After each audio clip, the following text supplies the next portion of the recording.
Hi hello. இன்னைக்கு வந்து 4th ஜனவரி 2026ஓட current affairs தான் நம்ம பார்க்க போகிறோம். ஃபஸ்ட்டு பார்த்தீங்கன்னா வந்து இல்லாத நோய்களுக்கு தீர்வுக்கான சித்த மருத்துவ ஆராய்ச்சியில் ஊக்குவிப்பு தேவைன்னு சொல்லிட்டு குடியரசு துணைத் தலைவர் சி வி ராதாகிருஷ்ணன் வந்து சொல்லியிருக்காரு. ஒரு சென்னையில் வந்து சித்த மருத்துவ விழா வந்து கொண்டாடினாங்க. அதில் வந்து குடியரசு துணைத் தலைவர் கலந்துக்கிட்டார். அதில் வந்து என்ன பேசியிருக்காருன்னு பார்த்தீங்கன்னா, சித்த மருத்துவத்தின் தந்தை என போற்றப்படும் அகத்தியரின் பிறந்த நாளையொட்டி ஆண்டுதோறும் சித்தா தினம் கொண்டாடப்படுகிறது. மத்திய ஆயுஷ் அமைச்சகம், தேசிய சித்த மருத்துவ நிறுவனம் ஆகியவை சார்பில் உலகளவிய ஆரோக்கியத்திற்கான சித்தா என்ற கருப்பொருளில் 9ஆம் ஆண்டு சித்த தின விழா சென்னை கலைவாணர் அரங்கில் சனிக்கிழமை கொண்டாடப்பட்டது. ஓகேங்களா? இதை பேஸ் பண்ணி என்ன சொல்கிறாங்கன்னா, சித்தாவில் வந்து புது புது நோய்களுக்கு வந்து ஆராய்ச்சி பண்ணி மருந்து வந்து தயாரிக்கிறத பற்றி அவர் வந்து இந்த நிகழ்ச்சியில் வந்து சொல்லியிருப்பார்.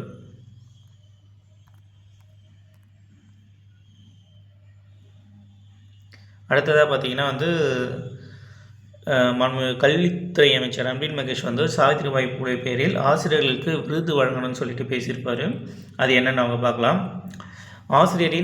இந்தியாவின் முதல் ஆசிரியை என அழைக்கப்படும் சாவித்ரிபாய் பூலே பிறந்த நாள் விழா சனிக்கிழமை கொண்டாடப்பட்டது. சாவித்ரிபாய் பூலே இந்தியாவின் நவீன கல்வி மற்றும் பெண் கல்வியின் அன்னை என போற்றப்படுபவர். அவர் இந்தியாவின் முதல் ஆசிரியையாக ஆனது மட்டுமல்லாமல் தன்னிடம் படித்த 417 மாணவர்களை ஆசிரியராக உருவாக்கியிருக்கிறார். அந்த 417 ஆசிரியர்களும் பல்லாயிரம் அறிவார்ந்த மாணவர்களை உருவாக்கி இருப்பார்கள். அந்த பல்லாயிரம் மாணவர்கள் பல லட்சம் மாணவர்களுக்கு கல்வி கொடுத்திருப்பார்கள். இதுதான் கல்வியின் சக்தி அப்படின்னு சொல்லியிருக்காரு. நெக்ஸ்ட் பார்த்தீங்கன்னா வந்து சாவித்ரிபாய் பூலே மிக சிறந்த கல்வியாளர் மட்டுமல்லாமல் மிக பெரும் சமூக சீர்திருத்தவாதியாகவும் திகழ்ந்தார். பெண் சிசு கொலையை தடுக்க போராடினார்.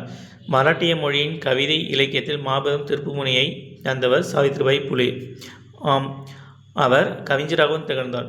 சாவித்ரிபாய் பூலே பெயரில் ஆசிரியருக்கு தமிழக அரசு சார்பில் விருது வழங்க நடவடிக்கை மேற்கொள்வோம்ன்ற மாதிரி கருத்து தெரிவிச்சிருக்காரு.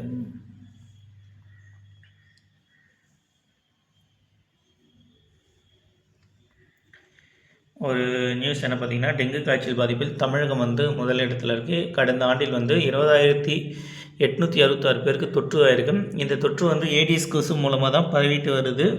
ஏடிஎஸ் ஏஜிடை வகை கொசுக்களில் பெருக்கம் அதிகரித்தது மூலம் போன வருடம் வந்து பார்த்திங்கன்னா டெங்கு காய்ச்சலில் வந்து தமிழகம் முதலிடம் வகிச்சிருக்கின்ற மாதிரி ஒரு நியூஸ் வந்து சொல்லியிருக்காங்க.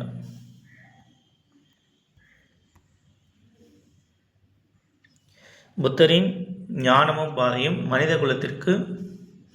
குலத்திற்கானதுன்னு பிரதமர் மோடி வந்து சொல்லியிருக்காரு. புத்தர் புதுடெல்லியில் வந்து உள்ள ராய்பித் தோரா கலாச்சார வளாகத்தில் புத்தரின் புனித நினைவு சின்னங்கள் மற்றும் தொன்மையான பொருட்களின் சர்வதேச கண்காட்சியை பிரதமர் மோடி சனிக்கிழமை தொடங்கி வைத்தார். ஒளியும் தாமரையும் விழித்திருந்தவரின் நினைவு சின்னங்கள் என்ற தலைப்பில் இக்கண்காட்சி நேபாள எல்லையையொட்டிய உத்தரப்பிரதேசம் பகுதியான பிப்ரவரியில் பண்டைய கபிலவஸ்து நகரமாக கருதப்படும் இடம் இது. கடந்த 1898 கண்டறியப்பட்ட புத்தரின் புனித நினைவு சின்னங்கள் முக்கியமாக காட்சிப்படுத்தப்பட்டுள்ளன. நெக்ஸ்ட் பார்த்தீங்கன்னா வந்து செம்மொழி பௌத்த மதம் சார்ந்த பாலி மொழிக்கு செம்மொழி அந்தஸ்து வழங்கப்பட்டதை பற்றியும் சொல்லியிருக்காரு. இதில் வந்து என்ன கருப்பொருள்ன்றதை பார்த்துக்கணும். கருப்பொருள்னு இங்கே பார்த்தீங்கன்னாலே தெரியும். ஒளியும் தாமரையும் விழித்தெழுந்தவரின் நினைவு சின்னங்கள் என்ற தலைப்பிலான கண்காட்சி. ஓகேங்களா? எந்த இடம்னா பண்டைய பேர் வந்து கபிலவஸ்து நகரம். ஓகேங்களா? இது மட்டும் தெரிஞ்சிட்டா போதும்.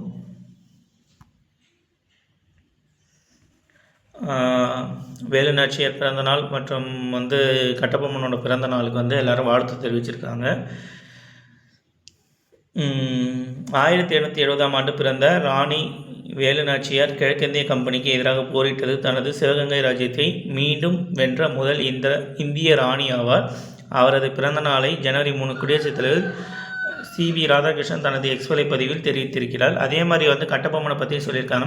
ஆங்கிலேயர் எதிராக போராடிய வீரபாண்டிய கட்டபொம்மன் பிறந்த நாள் அவருக்கு புகழாரம் சுட்டி குடியரசு துணைத் தலைவர் சி வி ராதாகிருஷ்ணன் வெளியிட்ட மற்றொரு பதிவில் தெரிவித்திருக்கிறார். அப்படின்ற மாதிரி அவங்கள பற்றி வந்து அவங்க வந்து எக்ஸ் தளத்தில் வந்து பதிவிட்டிருக்காங்க.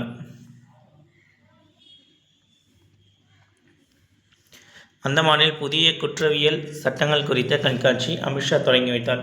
அந்தமான் நிக்கோபார் பார்த்திங்கன்னா அதோட தலைநகர் ஃபோர்ட் பிளேயர்னு சொல்லுவாங்க. இப்போ ஸ்ரீ விஜயபுரம் பேர் மாற்றிருக்காங்க. ஆங்கிலேய ஆட்சி காலத்தில் குற்றவியல் சட்டங்களுக்கு மாறாக பாரதிய நியாய சம்ஹிதா, பாரதிய நாகரிக சுரக்ஷா சம்ஹிதா, பாரதிய சாக்ஷிய அநீதியம் ஆகிய 3 புதிய சட்டங்கள் கடந்த 2024 கொண்டு வரப்பட்டது. ஓகேங்களா? அதை கண்காட்சி உருவாக்கியிருக்காரு. கண்காட்சி தொடங்கி வச்சுருக்காரு அந்தமானில்.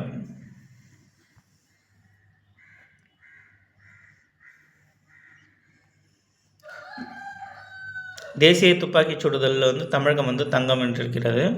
பார்த்திங்கன்னா ஆடவர் 10 மீட்டர் ஏர் பிஸ்டல் பிரிவில் இராணுவத்தின் அஜய்குமார் 241.1 புள்ளிகளுடன் தங்கமும், ரயில்வேயின் சுபம் பிஸ்வா வெள்ளியும், ஹரியானாவில் அன்மோல் ஜெயின் வெண்கலமும் வென்றார் அப்படின்ற மாதிரி சொல்லியிருக்காங்க.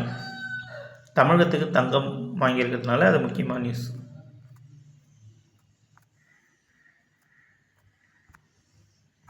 இன்றைக்கான கரண்ட் அஃபேர்ஸ் கம்ப்ளீட்டட். நன்றி.